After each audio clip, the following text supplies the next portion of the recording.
Reincarnation ng businesswoman sa school Kabanata 11. 30,000. Nagbibiro ka ba?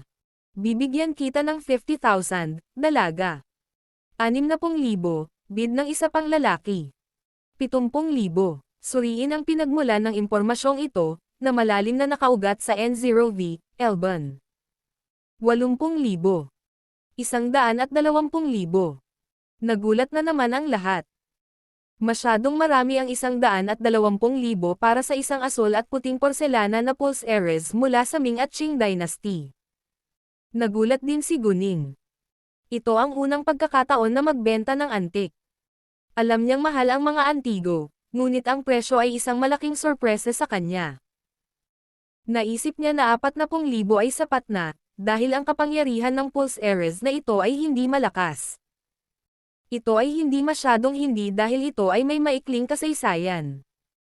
Ang 120,000 ay walang halaga para kay Guning sa kanyang huling buhay, ngunit sa ngayon, ito ay isang malaking halaga ng pera. Sa huli, ibinenta ni Guning ang Pulse Heiress sa halagang 120,000 yuan. Bagamat nagulat ang lahat sa mataas na presyo, ang mga eksperto ang nakakaalam na ang Pulse Heiress na ito ay higit pa kaysa doon sa merkado. Ang isang Pulse Heiress na gawa sa asul at puting porselana mula sa Ming at Qing Dynasty, kahit na mula sa sira, ay mahal. Sa ngayon, ang isang asul at puting porselana na plato mula sa Ming at Qing Dynasty ay hinirang ng milyon-milyong yuan. Ang presyo ng Pulse Heiress na ito ay hindi bababa sa 200,000 sa merkado. Kahit na si Guning ay hindi nakaranas, at walang ideya kung magkano ang eksaktong halaga ng Pulse Heiress na ito, hindi siya magsisisi. Kailangan niya ng pera ngayon, at wala ng oras para maghintay ng mas mapagbigay na mamimili. Mga ad ng Pub Future. At saka, hindi niya alam kung paano ilagay ang bracelet na ito sa palengke. May nakatalagang bangko sa anti-gang pamilihan. Kailangan ng isa na pumunta sa bangko para sa pera. Walang bank card si Guning, ngunit ang kanyang ID card, kaya mayroon siyang isang bank card on site. Nang matanggap niya ang pera, ibinigay niya ang Pulse Heiress sa bumibili, at ang bayad sa serbisyo ay inilipat sa appraiser pagkatapos. Ang bayad sa serbisyo ay mula sa daan-daan hanggang libo-libo. Ito ay nakasalalay sa nagbebenta. Ang kinita ni Guning ay hindi gaanong sa industriya ng anti-gang, kaya kailangan lang niyang magbayad ng 2,000 yuan. Ngunit bukas di si Guning, na nagbayad sa appraiser ng 10,000. Nang makaalis siya sa bangko, naramdaman ni Guning na siya ay pinuntirya. Ang anti-gang kalye ay hindi isang ligtas na lugar na may lahat ng uri ng tao sa paligid. Normal lang na naging target siya ng isang tao sa sandaling kumita siya ng malaking halaga. Huminahon si Guning. Nilisan niya ang anti-gang kalye ng walang pagkaantala. Sa sandaling umalis si Guning sa kalye, maraming lalaki, na sumusubaybay sa kanya ang sumugod upang pigilan siya. 4 na hudlom na nasa 20 taong gulang ang nakapalibot kay Guning. Nagtakbuhan ang iba dahil sa takot, at walang gustong tumulong. Ibigay mo sa amin ang lahat ng pera mo, o tuturuan kita ng leksyon. Ang ulo ng mga hudlom na iyon, na may dilaw na buhok ay nagbanta kay Guning. O paano? Napapikit si Guning, na parang wala siyang pakialam. At nagulat ang mga nanonood sa pagiging kalmado ni Guning. Hindi ba siya natakot? Nagpapanggap ba siya? O, naisip niya bang may tutulong? Ang mga hudlom na iyon ay kilalang kilala sa paligid ng lugar na ito, at walang nang ahas na makisali. Huwag na huwag kang umasa na may tutulong sa iyo. Hayaan mong sabihin ko sa iyo, walang manggahas. Ibigay mo na lang sa akin ang pera mo. Nagbanta ulit ang lalaking may dilaw na buhok.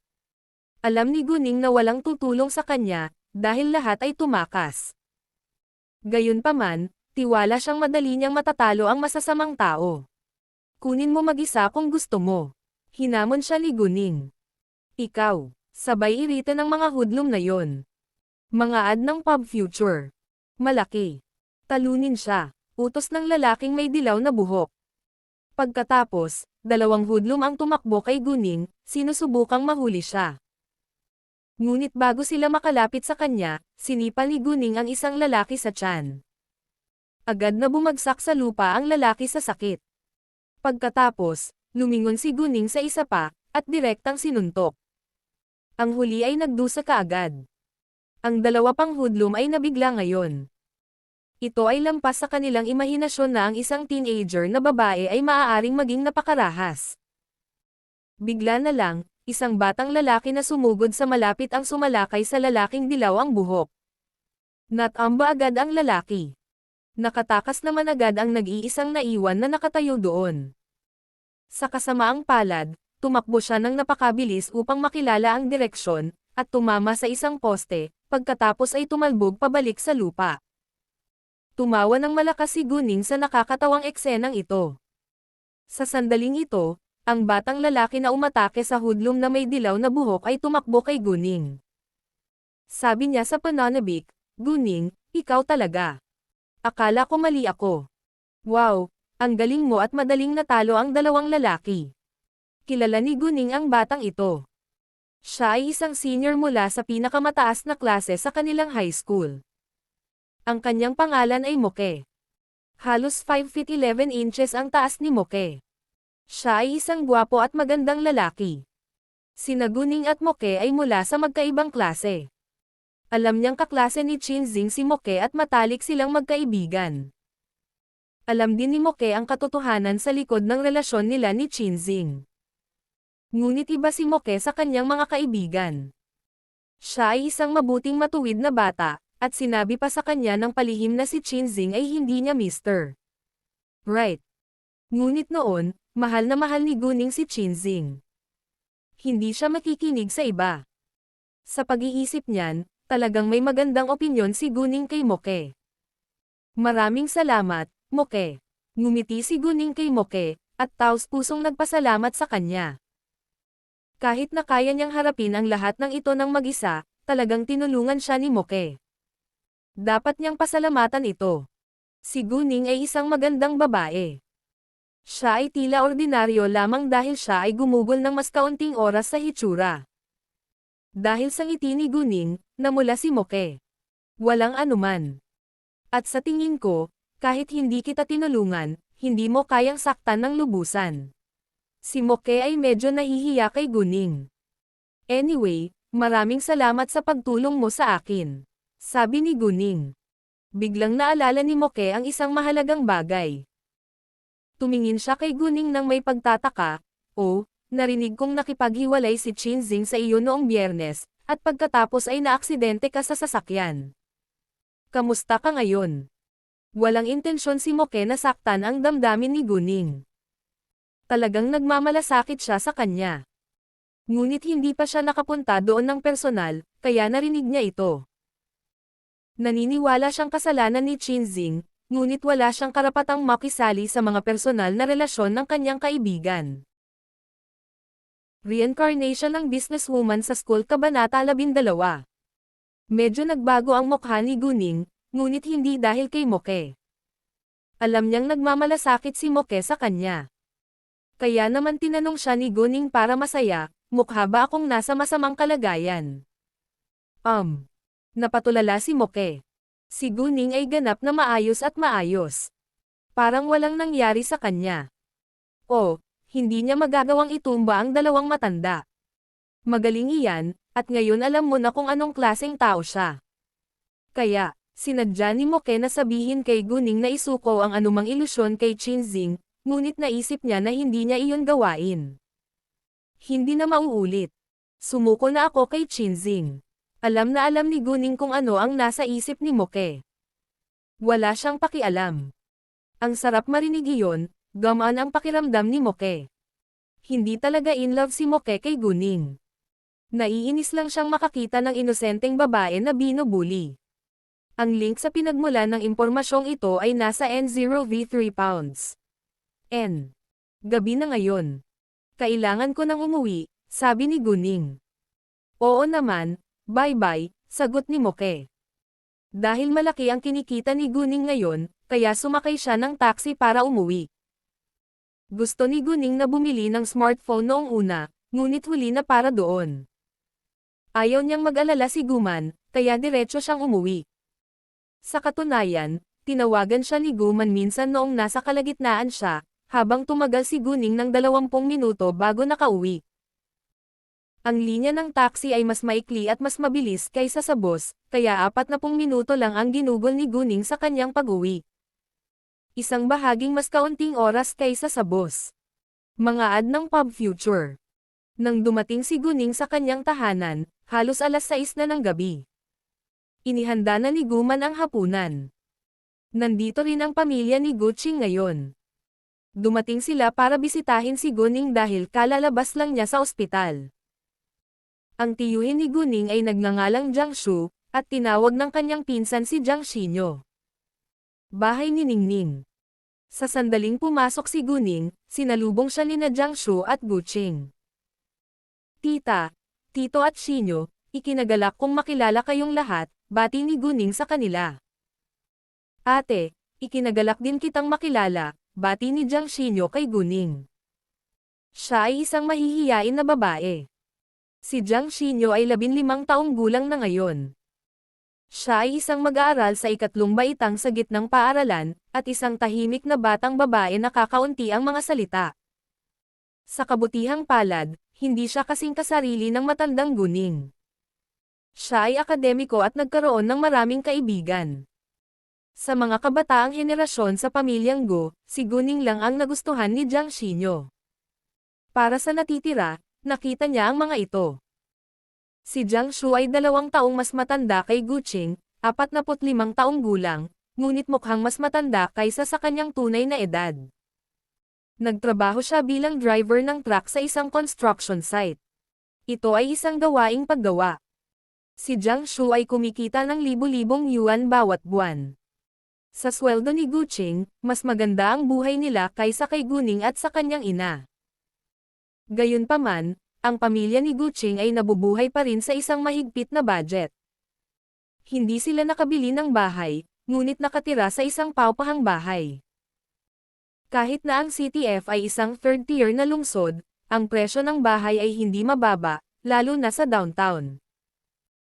Kahit na sa suburb, nagkakahalaga ng hindi bababa sa daan-daang libong yuan upang makabili ng bahay para matirhan ng buong pamilya.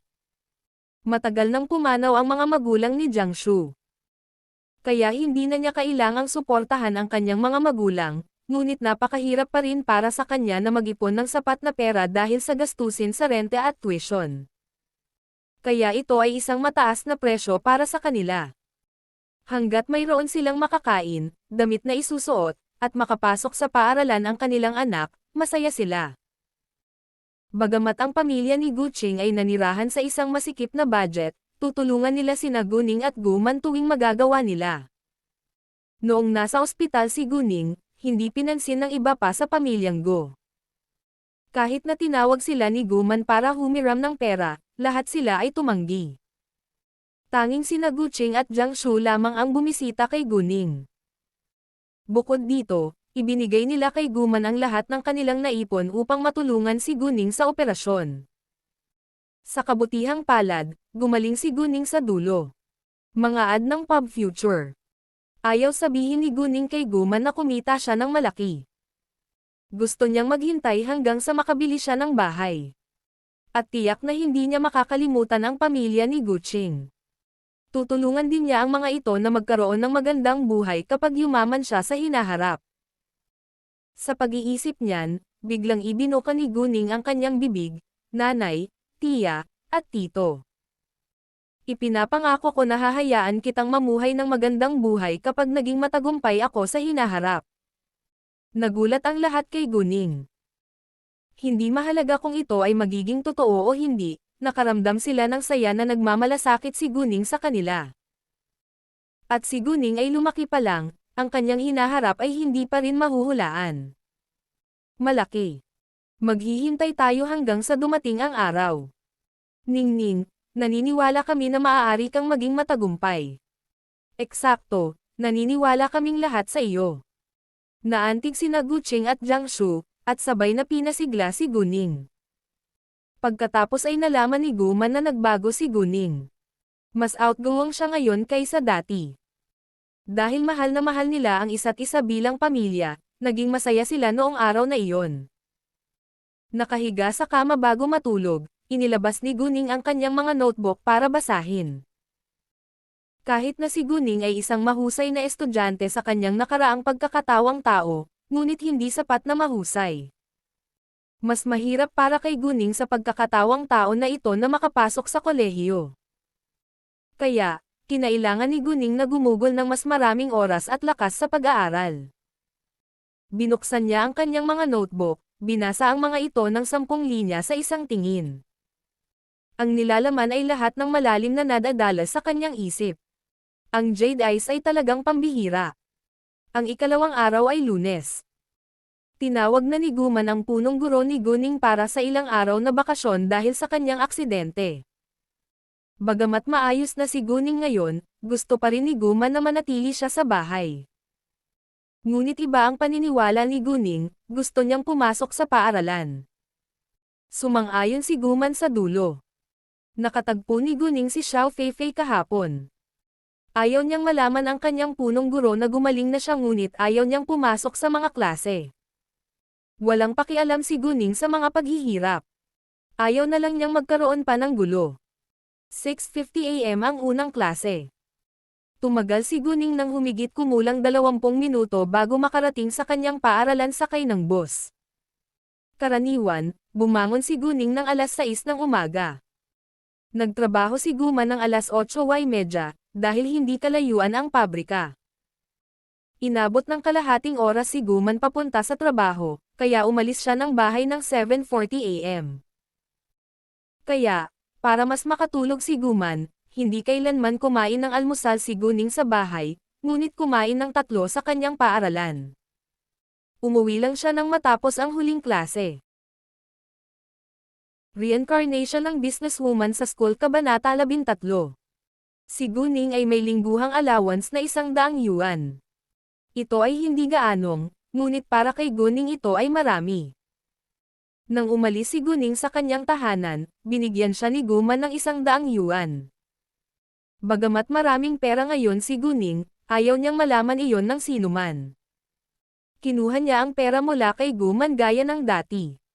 Si Guning ay hindi sumakay ng bus, ngunit tumakbo sa kanyang paaralan. Dahil hindi maganda ang kalusugan ni Guning, kailangan niyang mag-ehersisyo. Nagpasya si Guning na tatakbo siya sa kanyang paaralan mula ngayon, maliban sa tag-ulan. Ang No. 3 High School ng CTF ay isang normal na mataas na paaralan. Mayroong 5 mataas na paaralan sa CTF. Tanging ang No. 1 High School lamang ang mahusay, at ang iba ay karaniwan. Si Guning ay tumatakbo ng ilang oras nang makarating siya sa kanyang paaralan. Talagang mahina si Guning. Kalahating oras na takbo ang nagpapagod sa kanya. Gusto ni Guning na maging malakas, ngunit alam din niyang magtatagal ito para makamit ang kanyang layunin. Kaya naman, ayaw niyang ipilit ang sarili. Nais niyang magawa ito ng hakbang-hakbang. Nauna nang umalis si Guning sa kanyang tahanan, kaya 20 minuto pa bago ang unang klase. Nagpasya siyang mag-almusal muna. Bumili siya ng kanyang almusal, at natapos sa kanyang pag-uwi. Guning. Mga ad ng Pub Future. Ang pangalawang Guning ay pumasok sa gusali ng pagtuturo, isang boses ng lalaki ang tumawag sa kanya na walang kasiguraduhan. Napakunot-noo si Guning, dahil alam niya kung sino ang pamilyar na boses na ito. Si Qinzing iyon. Tumingin siya. Si Qinzing talaga. Nasa 5 feet 11 inches ang taas ni Qinzing sa puting t-shirt at maong. Siya ay isang napakagwapong athletic boy, at sikat sa mga babae. Ngunit ang ginawa niya kay Guning ay napakawalanjiya. Ano? Nanatiling walang emosyon si Guning, na parang estranghero lang sa kanya ang bata. Ang link sa pinagmulan ng impormasyong ito ay nasa N0V3 pounds. N. Sa totoo lang ito ang katotohanan. Kahit na nasa kanya ang lahat ng alaala ni Guning, siya ay si Tang Aining kung tutuusin. Maliban kay Guman at sa pamilya ni Guqing, ang iba ay hindi kilala kay Guning. Kahit ang mga kamag-anak sa Gu family, wala siyang pakialam sa kanila. Si Qinzing ang dahilan kung bakit namatay si Guning, Ngunit si Guning ay isinilang na muli ngayon. Wala siyang balak na maghiganti sa kanya. Kung hindi nila mahahanap ang anumang problema, hahayaan niya ito, ngunit kung gagawin nila, lalaban si Guning. Nang makita si Guning, labis na nagulat si Chinzing. Hindi ba siya nahuli sa isang aksidente sa sasakyan? Bakit napakaganda niya ngayon? Dahil sa kanyang pagkamangha, hindi na malaya ni Chinzing na nagbago ang ugali ni Guning sa kanya. Tinanong niya, Are you okay? Bagamat hindi gusto ni Chinzing si Guning, nakonsensya siya sa aksidente nito. Sa pagkatapos, tanong pabalik ni Guning. Ano? Hindi naintindihan ni Chinzing, ano ang ibig mong sabihin? Humagalpak ng tawa si Guning. Tiningnan niya si Chinzing na parang tulala. Chinzing, bulag ka ba? Hindi mo ba nakikita na nakatayo ako dito sa harapan mo? Ayos lang ako. Iwanan mo akong mag-isa. Ikaw. Si Chinzing ay hindi nasiyahan kaagad, dahil siya ay napahiya. Gayunpaman, mas nagulat siya sa pagbabago ni Guning.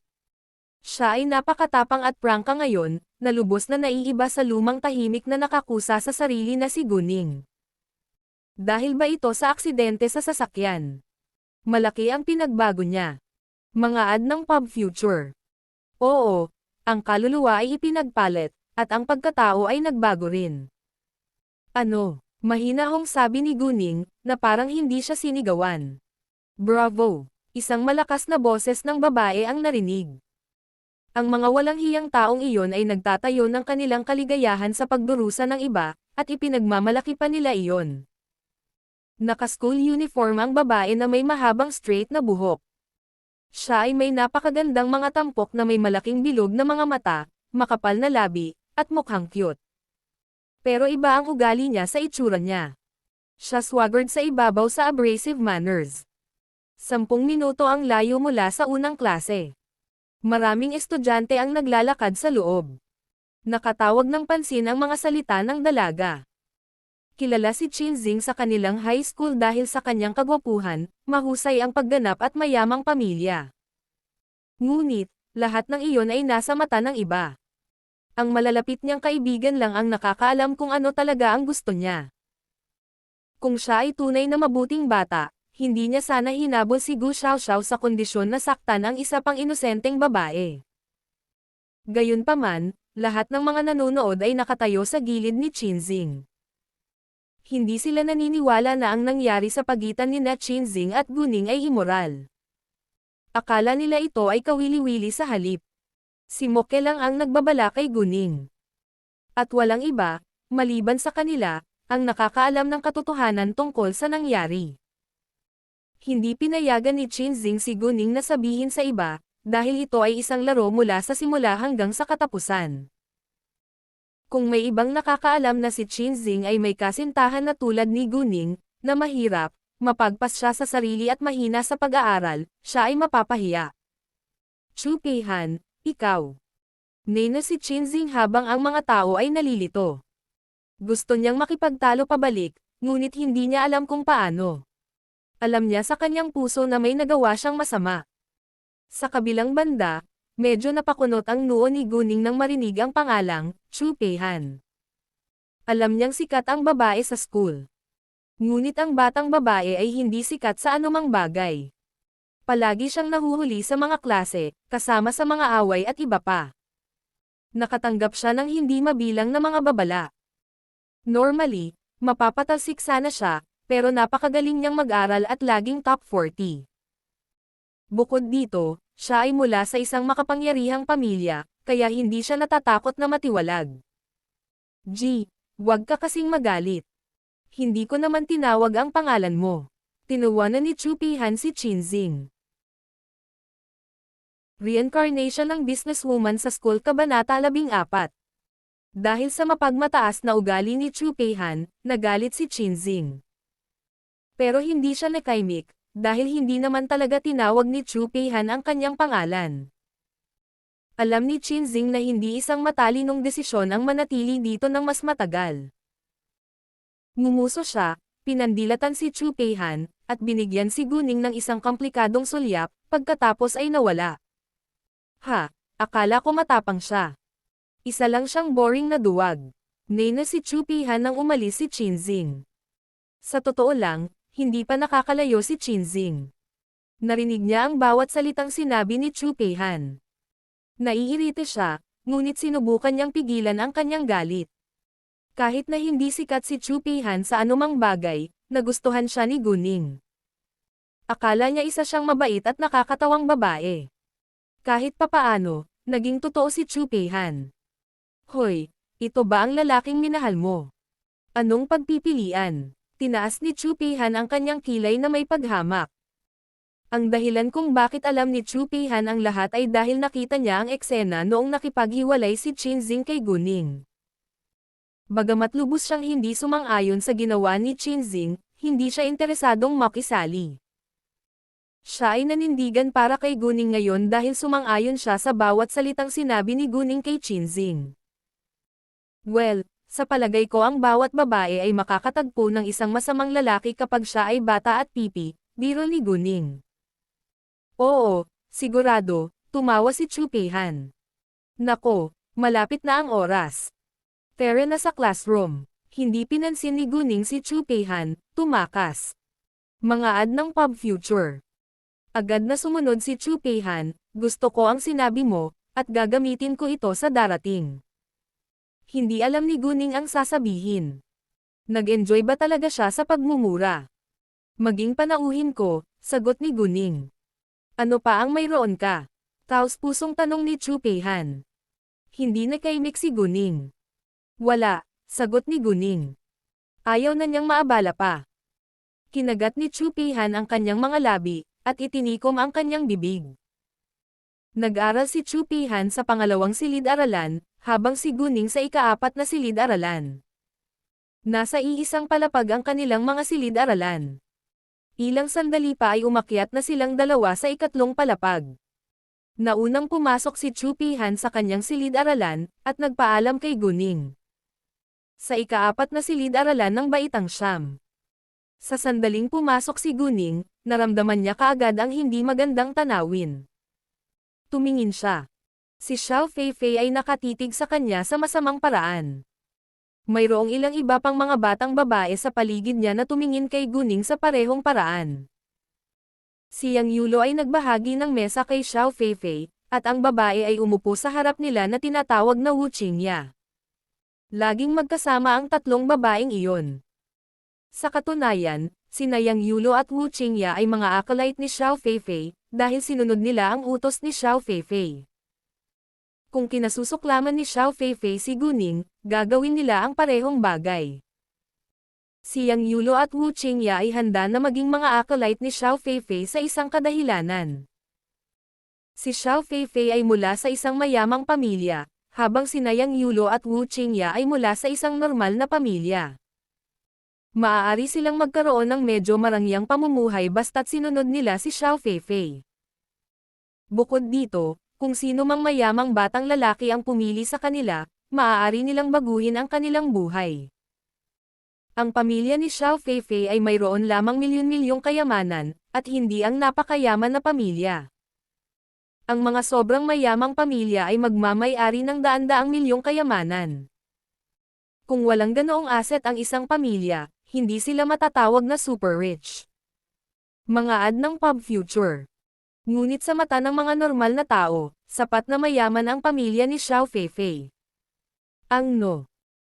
Tatlong high school ay isang karaniwang mataas na paaralan na walang maraming tunay na mayayamang kabataang henerasyon, kaya ang mga taong tulad ni Xiao Feifei ay nakapagpakitang tao. Nang makita si Guning na paparating, naging masama ang paningin ni Xiao Feifei. Galit pa rin si Xiao Feifei sa nangyari kahapon. Kahit alam niyang iba na si Guning ngayon, hindi siya natakot sa kanya. Sa kanyang mga mata, si Guning pa rin ang kaawa-awang batang babae. Para naman kina Yang Yulo at Wu Qingya, ginagawa lang nila ang anumang ginawa ni Xiao Feifei. Sa halip ay hindi sila pinansin ni Guning. Wala siyang pakialam sa mga nakakatawang taong iyon. Nakahanap siya ng upuan niya. Nasa back row iyon. Guning, ikinagagalak kitang makilala muli. Hindi ka pumasok sa klase kahapon. Nag-aalala ako. Pagkaupo ni Guning, agad siyang kinausap ng babaeng nasa tabi niya. Halos walang mga kaibigan si Guning sa kanyang paaralan, maliban sa babaeng ito, si Yumixi, na may kasamang desk sa kanya. Si Yumixi ay mula rin sa isang mahirap na pamilya. Ang kanyang ina ay nakahiga ng may sakit sa kama sa loob ng maraming taon. Ang kanyang ama ay nagpatakbo ng isang tindahan ng almusal upang suportahan ang buong pamilya. Ang pamilya ni Yumixi ay nabubuhay din sa isang mahigpit na budget, dahil sa sakit ng kanyang ina at sa kanyang tuition fee. Bukod pa rito, hindi rin nagustuhan ng mga kamag-anak ni Yumixi ang kanyang pamilya. Ang dalawang mahirap na babae ay naging mabuting magkaibigan. Sa pagharap sa kabaitan ni Yumixi, naantig si Guning. Ipinaliwanag niya, hindi ako komportable kahapon, kaya hindi ako sumama. Oh, okay ka lang ba ngayon? Tanong ni Yumixi. Okay lang ako, sagot ni Guning. Magandang marinig iyon, gamaan ang loob ni Yumixi. Napansin ni Guning na malinis ang kanyang mesa ngayon. Naunawaan niya kaagad na tinulungan siya ni Yumixi. Muli siyang nakaramdam ng pasasalamat. 6:50 na, nagsimula ang unang klase. Ang mga mag-aaral ay dapat na magbasa ng malakas, na nakatulong sa kanila na matandaan ang nilalaman. Tahimik na nagbabasa ng libro si Guning. Maya-maya, dumating na ang head teacher. Ang pangalan ng punong guro ay Zhang Qiuhua. Siya ay nasa 40 taong gulang, at isang mahigpit na guro. Higit sa lahat, pantay ang pakikitungo niya sa bawat mag-aaral, hindi mahalaga kung ang estudyante ay mula sa mahirap o mayamang pamilya. Nagustuhan ni Guning ang gurong ito. Tumayo si Zhang Qiuhua sa harap ng silid-aralan. Nang makita niya si Guning, nagulat siya, "Guning, sumama ka sa akin." Pagkatapos, naunang lumabas ng silid-aralan si Zhang Qiuhua. Reincarnation ng businesswoman sa school chapter 15. Nang makita si Guning na tinanong ni Zhang Qiuhua, lahat ay nakatingin sa kanya. Ang ilan ay naguguluhan, at ang ilan ay natuwa, lalo na si Xiao Feifei at ang kanyang mga kaibigan. Naniniwala si Xiao Feifei na sisisihin ng punong guro si Guning sa pagkawala niya kahapon. Si Guning lang ang nanatiling kalmado, at alam niya ang totoong intensyon ng kanyang head teacher. Guning. Tinawagan siya ni Yumixi na may pag-aalala. Ayos lang. Binigyan siya ni Guning ng sulyap para aliwin siya. Professor Zhang, ikinagalak kitang makitang muli, magalang na bati ni Guning kay Zhang Qiuhua. Hukayin ang data na ito, ay retracing ito sa N0V*11. Guning, sinabi sa akin ng nanay mo na naaksidente ka sa sasakyan, at kailangan mong operahan. Paano ka naging okay bigla? Tanong ni Zhang Qiuhua na may pagdududa. Noong nakaraang araw. Kakatawag lang ni Guman kay Zhang Qiuhua at sinabi sa kanya na si Guning ay naaksidente sa sasakyan. Ngunit si Guning ay nagpakita ng dati sa paaralan ngayon, lahat ay magtatanong kung ano ang totoong nangyari. Naunawaan iyon ni Guning, kaya ipinaliwanag niya, na aksidente nga ako sa sasakyan. Nasira ang utak ko at nawalan ako ng malay. Sinabi ng doktor na mayroong pagsisikip ng dugo sa aking utak at dapat linisin sa pamamagitan ng operasyon. Gayunpaman, nagising ako kinabukasan, at ang pagsisikip ng dugo ay nawala. Kaya okay na ako ngayon. Naisip ni Zhang Qiuhua na napakahirap paniwalaan, ngunit hindi na siya nagtanong pa. Maaaring mangyari ang mga himala. I'm glad na okay ka na, pero kailangan mong alagaan ang sarili mo. Kung hindi ka komportable, sabihin mo lang sa akin. Ngayon, pwede ka nang bumalik, sabi ni Zhang Qiuhua. Nagmalasakit siya sa kanyang estudyante, lalo na kagagaling lang niya mula sa isang aksidente sa sasakyan. Maraming salamat, nagpapasalamat si Guning sa kanyang guro, pagkatapos ay bumalik sa silid-aralan. Mga ad ng Pub Future. Sa sandaling bumalik si Guning, ang paningin ng lahat ay bumabelang muli sa kanya. Gusto nilang lahat na malaman kung pinuna siya ni Zhang Qiuhua. Gayunpaman, pareho ang hitsura ni Guning gaya ng dati. Walang pinagkaiba. Nalungkot si Xiao Feifei at ang kanyang mga kaibigan. Hindi ba binatikos ni Zhang Qiuhua si Guning? O, nagpapanggap lang si Guning na maayos ang lahat. Exactly, she must be pretending. Siguradong mahigpit siyang pinunan ni Zhang Qiuhua. Ngunit hindi pa rin komportable si Xiao Feifei nang makitang hindi malungkot ang mukha ni Guning. Guning, ayos ka lang ba? Tanong kaagad ni Yu Mixi nang makaupo si Guning. Ayos lang ako, ngumiti si Guning. Nakahinga si Yu Mixi nang makitang maayos si Guning. Nagpatuloy siya sa pagbabasa nang pumasok si Zhang Qiuhua. Pagkaraan ng ilang sandali, sa wakas ay napagtanto ni Yu Mixi na iba si Guning, ngunit hindi niya alam kung saan at bakit. Si Guning, sa kabilang panig, ay nakatuon sa kanyang mga libro.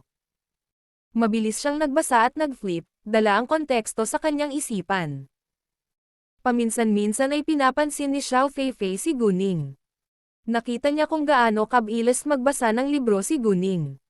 Tingnan mo si Guning, napakagaling niyang magpanggap. Paano niya nabasa ang isang salita sa pamamagitan ng pag-flip ng napakabilis? At nagpapanggap pa siyang mabuting estudyante. Sabi ni Xiao Feifei kay Yang Yulo. Eksakto, nagpapanggap siyang magaling na estudyante. Sumang-ayon si Yang Yulo. Sinadya ni Xiao Feifei na manggulo kapag tapos na ang klase. Yulo, Qingya, may sasabihin ako sa iyo. Tinawag ni Xiao Feifei sina Yang Yulo at Wu Qingya, ngunit ang kanyang boses ay sapat na malakas upang marinig ito ng malinaw ng lahat sa silid-aralan. Agad na alam ng lahat kung ano ang susunod na mangyayari, at lahat sila ay nakatutok sa kanila. Pakiusap sabihin mo sa amin, sina Yang Yulo at Wu Qingya ay aktibong nagtutulungan. May nakilala akong isang tao, na masyadong mahirap para makabili ng pagkain sa isang tindahan ng alahas kahapon. Siya ay hindi nagustuhan dahil wala siyang gaanong pera. At sinabi pa niyang peke ang alahas ng ibang tao. Hindi ba siya nagseselos sa mayayaman? Kinausap ni Xiao Feifei sina Yang Yulo at Wu Qingya, habang nanonood sa Guning sa lahat ng oras. Maliwanag na ang isang tao sa kanyang kwento ay si Guning. Mga ad ng Pub Future. Walang sino man ang nag-alinlangan kay Xiao Feifei, ngunit tumingin kay Guning nang may panghahamak. Kahit na marami sa kanila ay hindi mula sa isang mayamang pamilya, nabuhay sila ng mas magandang buhay kaysa kay Guning. Bukod dito, wala sa kanila ang nangahas na maglakad sa isang tindahan ng alahas, na siyang lugar ng mga mayayaman. Siyempre naiinggit siya sa mayayaman. Sina Yang Yulo at Wu Qingya ay tumugon sa perpektong pagkakaisa. Napatingin si Yu Mixi kay Guning na may pag-aalala. Alam niyang hindi ganoon si Guning, at galit siya sa ugali ng iba. Lalo na si Xiao Feifei at ang kanyang mga kaibigan, lahat sila ay bully. Hindi ba bukas sa sino man ang isang tindahan ng alahas? Sino ang nagsabi na ang mahihirap ay hindi makalakad sa isang tindahan ng alahas? At bakit kailangang bumili ng isang bagay sa sandaling pumasok siya sa isang tindahan ng alahas? Ngunit si Yu Mixi ay masyadong mahina para makipagtalo pabalik. Itinago niya lamang ang galit sa kanyang sarili. Well, sa tingin ko may isang tao na may magandang hitsura. Kung hindi niya ito mabibili ng mag-isa, mahahanap niya ang sarili niyang sugar daddy. Basta natutuwa ang sugar daddy niya, nakakabili na siya. Idinagdag ni Xiao Feifei. Nang marinig ito, lahat ay tumitig kay Guning sa kakaibang paraan, na para bang natagpuan na niya ang kanyang sarili na isang sugar daddy. Maging si Guning mismo ay hindi nasisiyahan ngayon. Tinapunan niya ng malamig na tingin si Xiao Feifei. Nakaramdam ng pananakot ang huli. Ngunit makalipas ang ilang segundo, naramdaman ni Xiao Feifei na siya ay napahiya, at naiinis. Sinigawan niya si Guning, ano ka sa tingin mo? Hindi kita pinag-uusapan.